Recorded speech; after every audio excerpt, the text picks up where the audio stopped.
Hello everyone.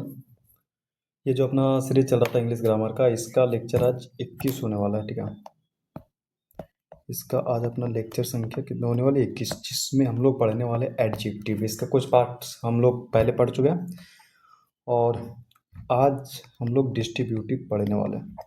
Distributive adjective पढ़ने वाले, उसमें कुछ साथ ही एम्फैटिक एडजेक्टिव भी पढ़ लेंगे और ऑफ का कॉन्सेप्ट पढ़ लेंगे। ऑफ का क्या कार्य सेंटेंस पे, वो सब देखेंगे। ठीक है, तो चलिए शुरू करते हैं अपना लेक्चर। तो सबसे पहले अपना स्लाइड निकालते भाई, एक मिनट रुक जाना।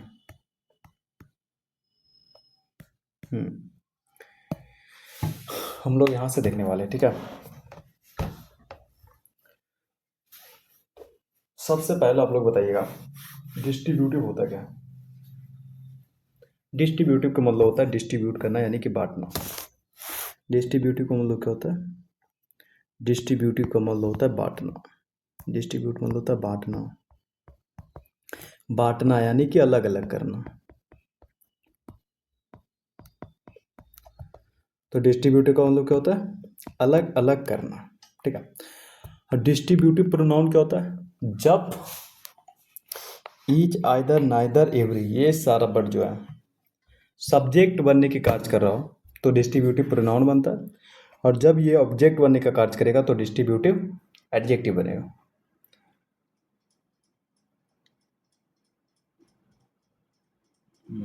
एक मिनट में, ठीक है, इतना तो आपको पता होगा। तो चलिए एक एक करके हम लोग समझते हैं सबका पहले कार्य क्या है। सबसे पहले बताइए ईच का प्रयोग होता है। ईच का प्रयोग कहाँ पर करते हैं? ईच का प्रयोग हम वहाँ पे करते हैं जहाँ किसी ग्रुप की बात हो रही हो और सबको एक एक करके बात करें। बात करेंगे पूरा ग्रुप का, समझे? जब दो हो, दो से अधिक हो, उससे मुझे मतलब नहीं, बट बात करेंगे सबको एक एक करके। आइदर का मतलब क्या होता है? आइदर का मतलब ये होता है एक एक करके तो बात करेंगे, बट दो में से एक का बात करेंगे। जैसे दो व्यक्ति हो, दो वस्तु हो, या फिर दो जानवर, कोई भी हो, बट उनमें से अगर एक की बात करना हो तो वहाँ पे आइदर का यूज करेंगे।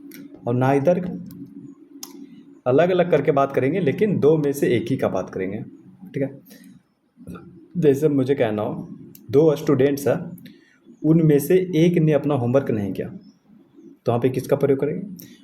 वहाँ पे हम लोग प्रयोग करेंगे आइदर का। एवरी का प्रयोग करेंगे कहाँ पे? एवरी का प्रयोग हम वहाँ करेंगे पूरा ग्रुप हो। ठीक है, जहाँ पे जैसे ईच का प्रयोग करते हो ना, उसी तरह हम एवरी का भी प्रयोग करेंगे। ग्रुप की बात करें लेकिन एक एक करके बात करेंगे। इतना आप समझ गए पहला कॉन्सेप्ट, आप ये समझिए। दूसरा चीज़ आप ये समझिए, ईच, आइदर, नाइदर, ये तीन जो है ना, ये प्रोनाउन भी बनते हैं और एडजेक्टिव भी बनते हैं, बट ये सिर्फ एवरी जो है ना, ये सिर्फ एडजेक्टिव बनते हैं। दोबारा सुनिएगा, ईच, आइदर, नाइदर, ये एडजेक्टिव भी बनते हैं, प्रोनाउन भी बनते हैं। ठीक है, प्रोनाउन भी और एडजेक्टिव भी, बट एवरी जो है ना, ये सिर्फ एडजेक्टिव बनेगा। और इससे होगा क्या कि each, either, neither, each, either, neither, ये तीनों सब्जेक्ट तो बनेगा, ये तीनों सब्जेक्ट बनेगा, बट एवरी जो है ना, ये कभी सब्जेक्ट नहीं बन सकता। क्यों? क्योंकि एडजेक्टिव का कार्य कभी भी सब्जेक्ट और ऑब्जेक्ट बनने का है नहीं। एडजेक्टिव का कार्य किसी भी नाउन या प्रोनाउन की विशेषता बतलाना। एवरी जो है ना, वो हमेशा नाउन या प्रोनाउन को क्वालिफाई करेगा, उसका विशेषता बतलाएगा। बट ईच, आइदर, नाइदर, ये जब एडजेक्टिव बनेगा, एक मिनट ये सब मिटा लेता हूँ। ईच हो गया, आइदर और नाइदर, ये तीनों जब एडजेक्टिव बनेगा ना, तो ये किसी नाउन या प्रोनाउन की विशेषता बताएगा। तो वहाँ पे ये सब्जेक्ट नहीं बनेगा, वहाँ पे ये क्या होगा? सब्जेक्ट नहीं बनेगा। बट अब यहाँ से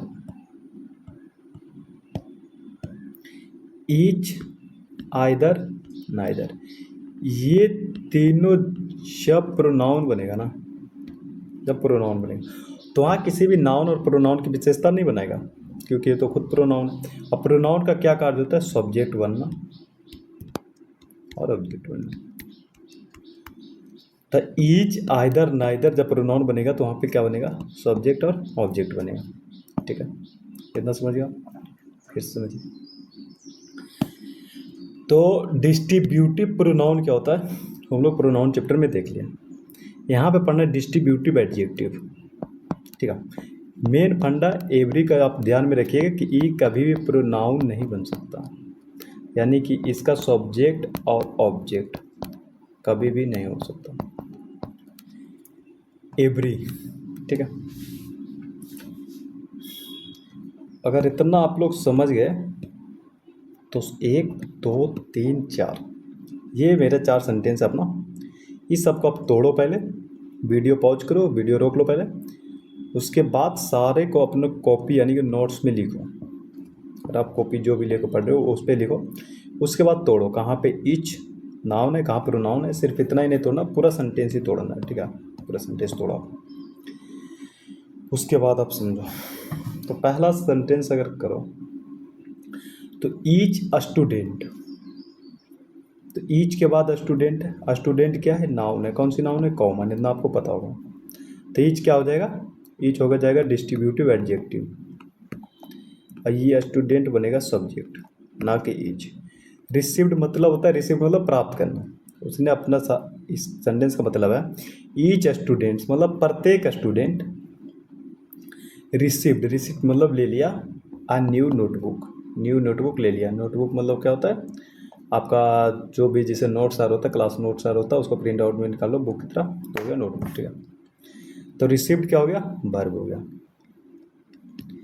ए आर्टिकल है, न्यू एडजेक्टिव है, जो कौन सा एडजेक्टिव है? एडजेक्टिव ऑफ क्वालिटी, क्वालिटी बता रहा है कैसा है, न्यू है। नोटबुक क्या हो गया? नोटबुक हो गया ऑब्जेक्ट, जो कि नाउन है। कौन सी नाउन है? Common noun. इतना तो आपको पता चल गया। दूसरा सेंटेंस आप चुप छोड़ो। ईच ऑफ स्टूडेंट, ऑफ क्या है? प्रीपोजिशन, ये हो गया प्रीपोजिशनल ऑब्जेक्ट। अब यहाँ जो ये स्टूडेंट है ना, ये सब्जेक्ट नहीं बनेगा। क्यों? प्रीपोजिशन के बाद आने वाला वर्ड प्रीपोजिशनल ऑब्जेक्ट होता है, तो आपको पता है। ठीक है, सब्जेक्ट क्या बनेगा? सब्जेक्ट बनेगा ईच, सब्जेक्ट बनेगा ईच, और सब्जेक्ट के अकॉर्डिंग ही फिर यहाँ पे लगता है वर्ब। तो यहाँ तो V2 लगा है, तो यहाँ पे मुझे पता नहीं चलेगा, तो ये हो गया वर्ब। ठीक है, ए एडजेक्टिव हो गया, ये हो गया object.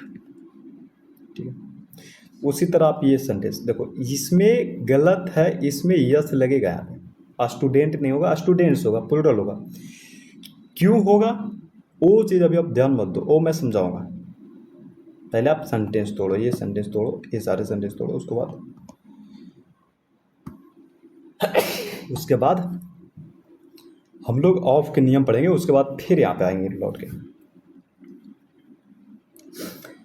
Neither answer is correct मतलब हो गया दो आंसर है, उनमें से कोई भी करेक्ट नहीं है। दो आंसर है, उनमें से कोई भी करेक्ट नहीं है। तो नाइदर के बाद आंसर आ रहा है, नाइदर आंसर, तो आंसर अपना हो गया सब्जेक्ट। ठीक है, नाइदर हो गया डेमोस्ट्रेटिव एडजेक्ट। इस सेंटेंस को देखो, neither of answers, of preposition ही हो गया प्रीपोजिशनल ऑब्जेक्ट। ये हो गया अपना सब्जेक्ट के रूप में काम कर रहा है, तो डेमोस्ट्रेटिव प्रोनाउन। कौन सा प्रोनाउन है? Demonstrative pronoun. ठीक है, इसे थोड़ा अच्छे से लिख देता हूँ। डेमोस्ट्रेटिव प्रोनाउन, प्रीपोजिशन हो गई प्रीपोजिशनल ऑब्जेक्ट। इतना अगर आप समझ गए, इतना अगर आप समझ गए तो मैं इस सबको अगर मिटा दूँ, उसके बाद मैं एक चीज़ आपसे पूछना चाहता हूँ, अगर आपको ध्यान है तो आप बताओ। ईच के बाद स्टूडेंट आ रहा है, और ईच प्लस ऑफ, उसके बाद स्टूडेंट नहीं आएगा, इसके बाद स्टूडेंट्स आएगा। ऐसा क्यों? नाइदर के बाद आंसर आएगा, आई नाइदर के नाइदर प्लस ऑफ के बाद इंसर्ट्स आएगा, ऐसा क्यों? तो समझो आपको प्रोनाउन में मैंने एक स्ट्रक्चर बताया था जो कि पढ़ाया जाता है, each, either, neither plus of plus plural noun आएगा, जो भी नाउन आएगा वो क्या आएगा? प्लूरल।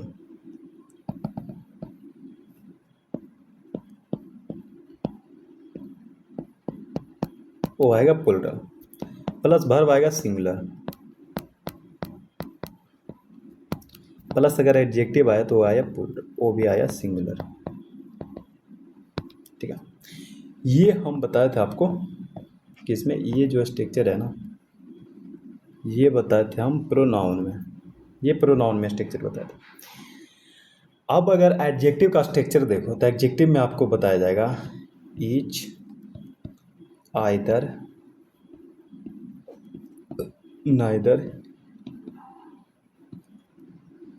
एवरी।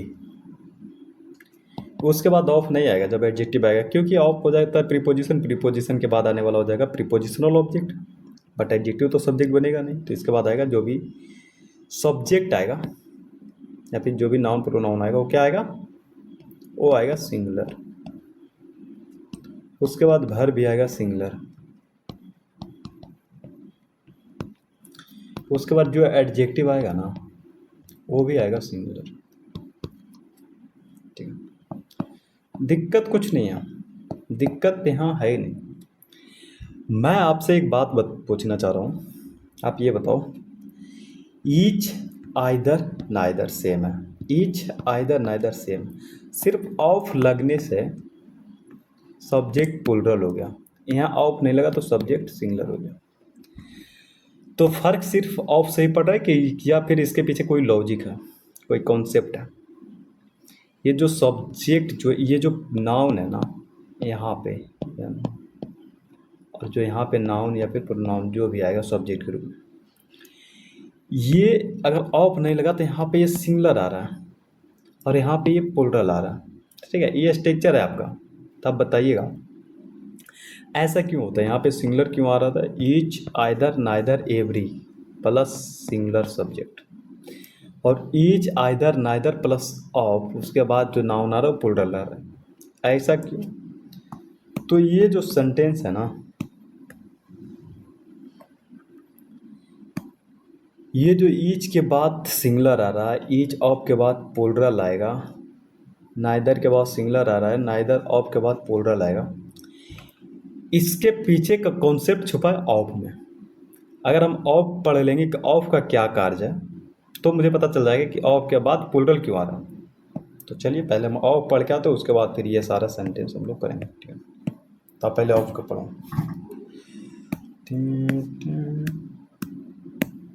रुक जाना भाई साहब, थोड़ा इसे मैं बड़ा कर ले रहा हूँ।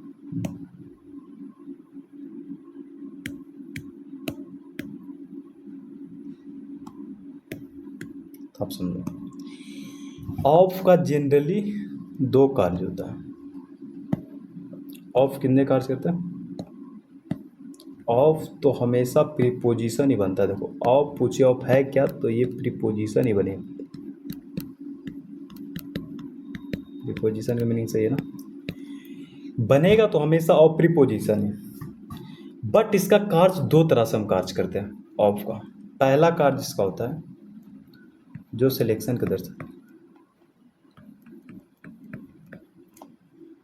और दूसरा कार्य होता है जो पोजीशन को दर्शाता है।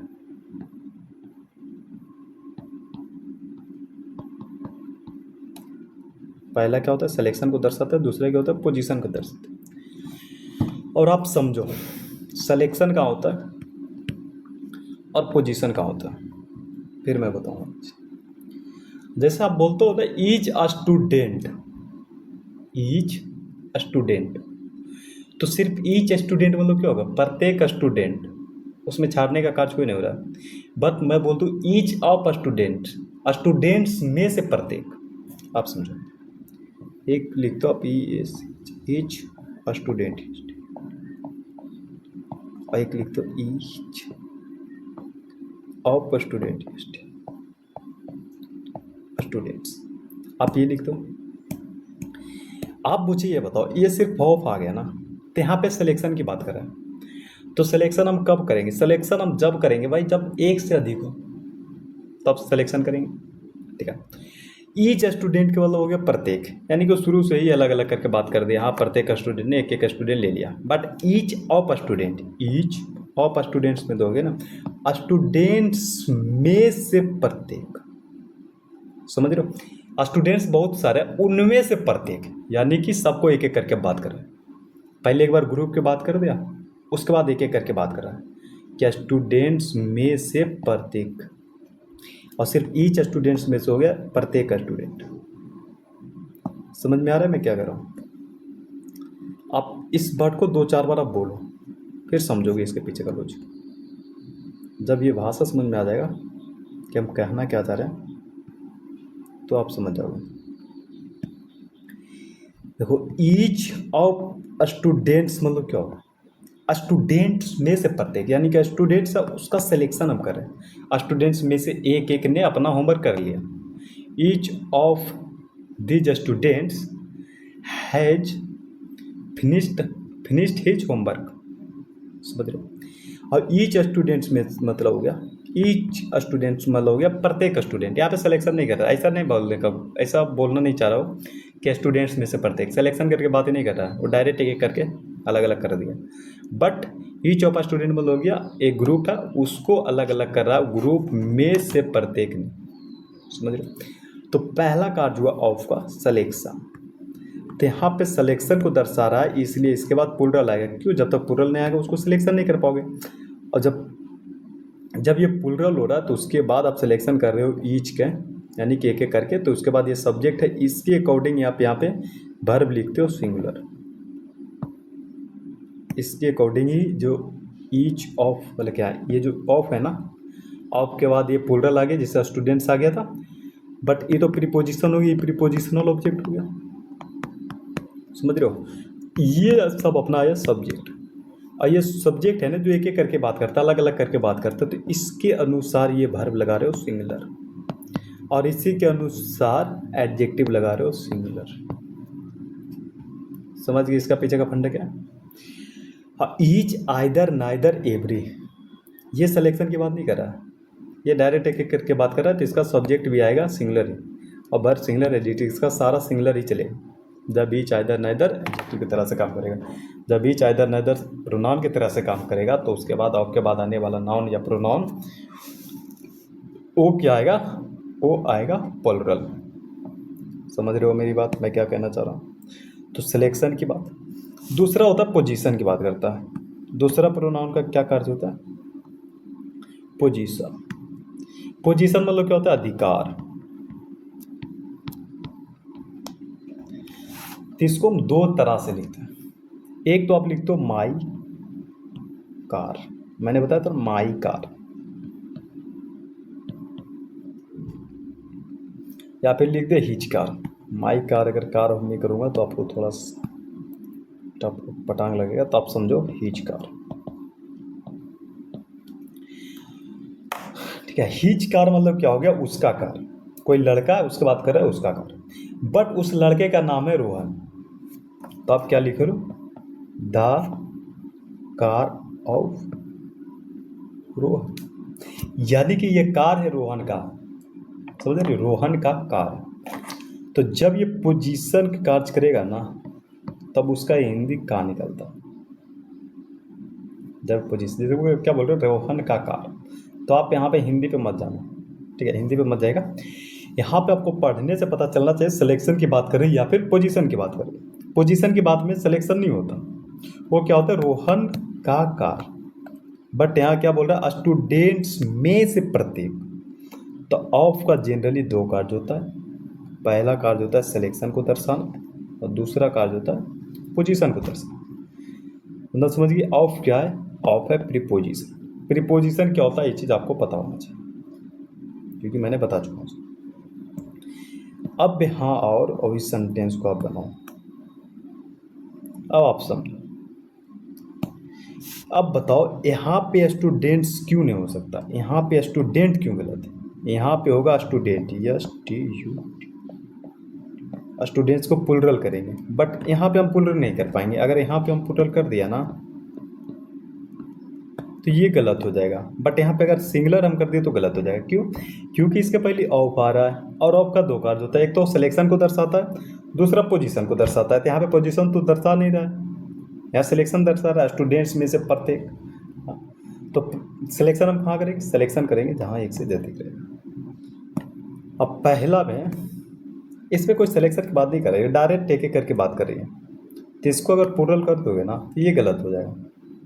तो यहाँ होगा स्टूडेंट, ये स्टूडेंट सही है।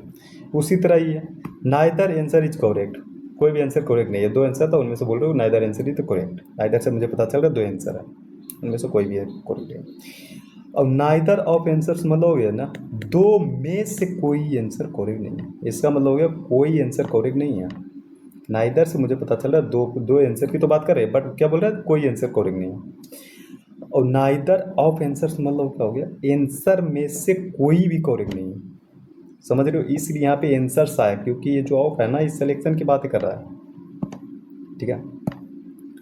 उसी तरह आप ये सेंटेंस कर दो चार, यहाँ पे भी थोड़ा बहुत कुछ सीखने मिल जाएगा। करो आप।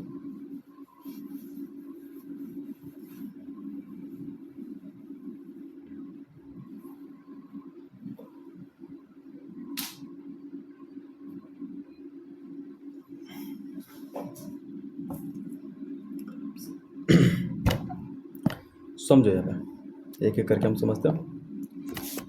Either bus will take you to the station, अभी will take to the station, इस सब पे ध्यान मत दे। इस सेंटेंस को आप तोड़ो। बस क्या है? बस नाउन है, तो आइदर के बाद नाउन आ रहा है, तो ये आइदर क्या बनेगा, ये बनेगा डिस्ट्रीब्यूटिव एडजेक्टिव। और ये बस क्या बनेगा, ये बस बनेगा सब्जेक्ट, समझ गए? विल बन गया हेल्पिंग वर्ब, ये टेक बन गया मेन वर्ब,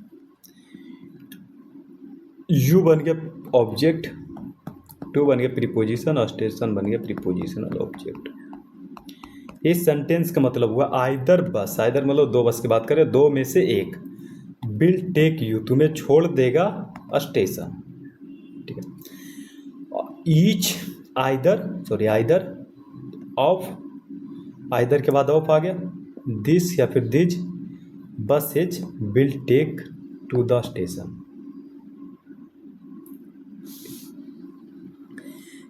यहाँ पे आप यू टेक के बाद यू दे भी सकते हो और नहीं भी दे सकते हो, इस चीज़ पे आप पे ध्यान मत दो, यू पड़ेगा या नहीं पड़ेगा। आपको सिर्फ यहाँ पे ध्यान देना है कि यहाँ पे दिस आएगा या दी जाएगा। पहली बात आप समझना, आइदर के बाद ऑफ आ रहा है, ऑफ के बाद कोई नाउन आ रहा है, यानी कि प्रीपोजिशन हो गया, प्रीपोजिशनल ऑब्जेक्ट हो गया। और दिस और डैट, दिस और दिस ये क्या कार्य कर रहा है यहाँ पे, ये दो में से एक का यूज होगा, बट ये दोनों है क्या यहाँ पे? तो बस क्या है, नाउन है। कौन सी नाउन है? कॉमन नाउन है। और जब demonstrative pronoun this that this those क्या बताया था, जब दिस डैट दिस दोज के बाद कोई नाउन आ रहा हो, ठीक है, तो क्या होता है, डेमोस्ट्रेटिव एडजेक्टिव हो जाता है। और जब दिस डैट दिस दोज सिर्फ खुद ही सब्जेक्ट या ऑब्जेक्ट बन रहा हो तो फिर डेमोस्ट्रेटिव प्रोनाउन होता है। यहाँ पे तो इसके बाद नाउन आ रहा है, इसने बोल रहा है, हाँ, दिज बस या फिर दिस बस, दिज बसेज या फिर दिस बस बोल रहा है, ठीक है। तो ये क्या हो गया, ये अपना हो गया डेमोस्ट्रेटिव एडजेक्टिव, क्योंकि बस की विशेषता बता रहा। और आइदर क्या हो गया, आइदर हो गया सब्जेक्ट, जो कि हो गया डिस्ट्रीब्यूटिव प्रोनाउन। क्यों? क्योंकि ऑफ के बाद आने वाला नॉन प्रीपोजिशनल ऑब्जेक्ट होता है, तो सेंटेंस का सब्जेक्ट कौन हो गया, आइदर।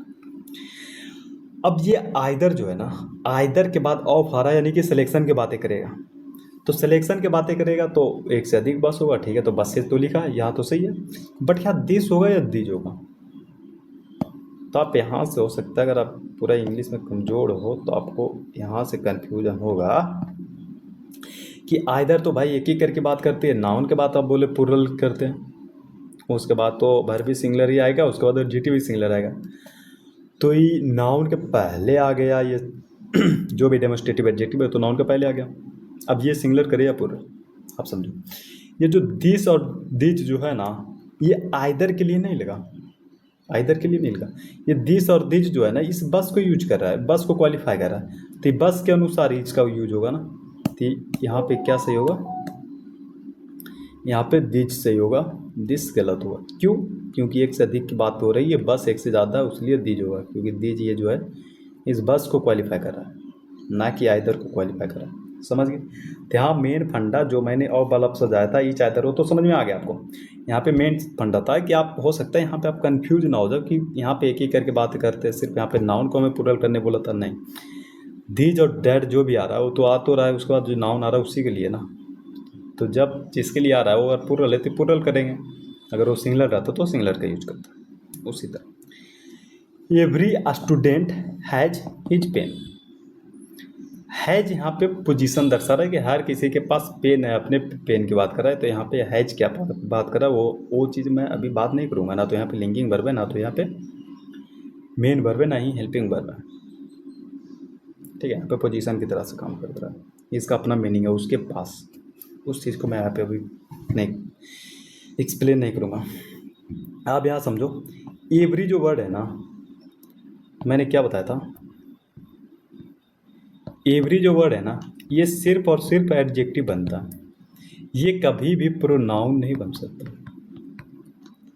एवरी क्या होता है, प्रोनाउन नहीं बन सकता। ईच, आइदर, नाइदर, ये सब बन सकता है, प्रोनाउन भी और एडजेक्टिव भी, बट एवरी कभी भी प्रोनाउन नहीं बन सकता, यानी कि सब्जेक्ट ऑब्जेक्ट के रूप में कार्य नहीं कर सकता।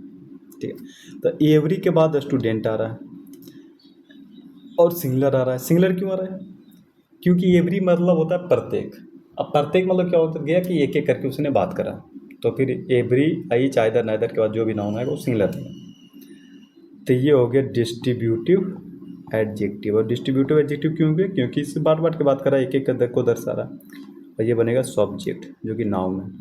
ठीक है, आप नहीं तो अब हम क्या बोले, एवरी कभी भी प्रोनाउन नहीं बन सकता। तो ये जो ऑफ के बाद दीज स्टूडेंट लगा दिया ना, ऑफ के बाद दीज स्टूडेंट लगा दिया, प्रीपोजिशन हो गई, प्रीपोजिशनल ऑब्जेक्ट हो गया, और दीज हो गया डेमोस्ट्रेटिव एडजेक्टिव जो कि स्टूडेंट को विशेषता बता रहा है। ठीक है, अब इस सेंटेंस को आप दो तरीक़ों से सही कर सकते हैं। यहाँ पहले आप समझो, यहाँ पे गलत क्या है। गलत इसलिए कि एवरी सब्जेक्ट के रूप में कार्य नहीं कर सकता, तो इसको आप दो तरीक़ों से आप सही करोगे। पहला, या तो आप ईच, एवरी को काट के ईच लगा दो, मीनिंग सेम देगा। दीज स्टूडेंट मतलब ये सारे स्टूडेंट्स में से प्रत्येक के पास अपना पेन। या फिर ऑफ को हटा दो और दीज, दीज को भी आप हटा दो, स्टूडेंट को लिख दो स्टूडेंट। डायरेक्ट आप ईच स्टूडेंट लिख दो, यानी कि इंग्लिश समझना, यानी कि एवरी ऑफ दीज स्टूडेंट्स को हटा के एवरी स्टूडेंट लिख दें। दोनों सही है, ये भी सही हो जाएगा, और फिर या तो इसको काट के ईच स्टूडेंट कर दें, ईच ऑफ दीज स्टूडेंट्स, ये भी सही है, ये भी सही। तो मुझे प्रीफर किसका करना है? दो चीज़ अगर इतना गहरे में थोड़ा पूछ दे, दो चीज़ ऑप्शन, दो तरीक़ों से हम सुधार सकते हैं, तो मुझे किसका प्रेफर करना है। फिर उसका मीनिंग समझेंगे कि जो ऑथर है ना, जो लिख रहा है ना, वो पूछना मुझसे क्या चाह रहा है। यहाँ पे दीज भी दे दिया, स्टूडेंट्स भी दे दिया, ऑफ भी दे दिया, तो इससे मुझे पता चल रहा है कि सिर्फ भाई सब इस सिलेक्शन की बातें कर रहा है, यानी कि एवरी को हटवाना चाह रहा है मुझे। क्योंकि अगर एवरी रहने दूंगा ना, तो दीज को हटाना पड़ेगा, स्टूडेंट से स्टूडेंट करना पड़ेगा, ऑफ को हटाना पड़ेगा। तो उससे बढ़िया है कि सिर्फ मैं एवरी को ही हटा देता हूँ, यहाँ पे सिर्फ ईच कर देता हूँ। तो मैं मोटा मोटी कह सकता हूँ ये ज़्यादा सही है, इससे सही दोनों है, बट ईच ज़्यादा प्रीफर यहाँ होता है। क्यों? क्योंकि एक बार से जब हम सुधार के बना सकते हैं तो उतने क्यों बनाएंगे। तो डिस्ट्रीब्यूटिव प्रोनाउन समझ गए, ऑफ का क्या फंडा था वो समझ गए, वन क्या कार्य करता है इंग्लिश ग्रामर में वो मैंने समझा दिया था। अब आप समझना, मैं तो इसका एग्जाम्पल तो दिया ही नहीं, ऑफ का नहीं बताया, तो थोड़ा एग्जाम्पल उसका समझ लो आप। ऑफ क्या कार्य करता है, क्या होता है? एक सिलेक्शन की कार्य करता है और एक पोजीशन की कार्य करता है, जो मैंने यहाँ से बता दिया था, यहाँ पे मैं भी बता दिया था। अब ये सेंटेंस है, वो 1 2 3 4 5 सेंटेंस है। इस सब को आपको तोड़ना है, समझना है कहाँ कहाँ ऑफ जो है सिलेक्शन की बातें कर रहा है और कहाँ ऑफ पोजीशन की बात कर रहा है। आप इस चीज़ को समझो। अगर पूरा समझ गए हो ना, तो आप ये सारा सेंटेंस तोड़ के आप समझ जाओगे कहाँ पे ऑफ प्रीपोजिशन बनेगा, यहाँ पे क्या बनेगा। प्रीपोजिशन तो सगरो है, सॉरी प्रीपोजिशन सगरो है, बट कहाँ सिलेक्शन की बातें करेगा, कहाँ पोजीशन की बात करेगा। ठीक है, ऑफ, ये ऑफ, ऑफ, ऑफ, ये क्या कार्य करेगा, आप सब चीज़ समझना। समझो, the wife of Sachin, Sachin की वाइफ, पोजीशन बना रहा है, अधिकार है, सचिन का वाइफ है तो सचिन का ही अधिकार है। क्या हो रहा है यहाँ पे अधिकार बता रहा है, यानी कि पोजीशन बता रहा है, सिलेक्शन की बातें नहीं कर रहा हूँ। एक सेकंड।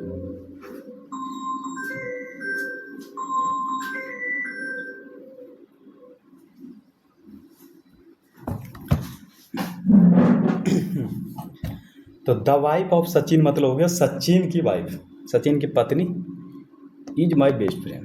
तो इस सेंटेंस को आप तोड़ो, तो ये जो वाइफ है ना, ये सब्जेक्ट हो जाएगा। क्यों? क्योंकि ऑफ प्रीपोजिशन है। एक मिनट रुको।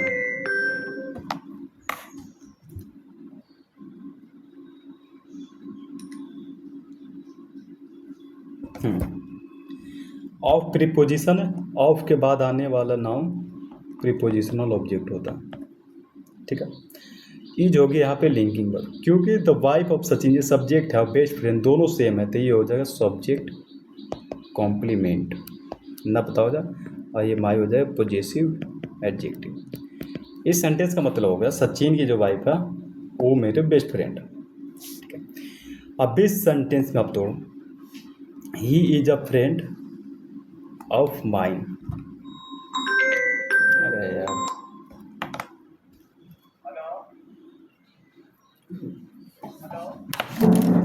हेलो, हाँ जी।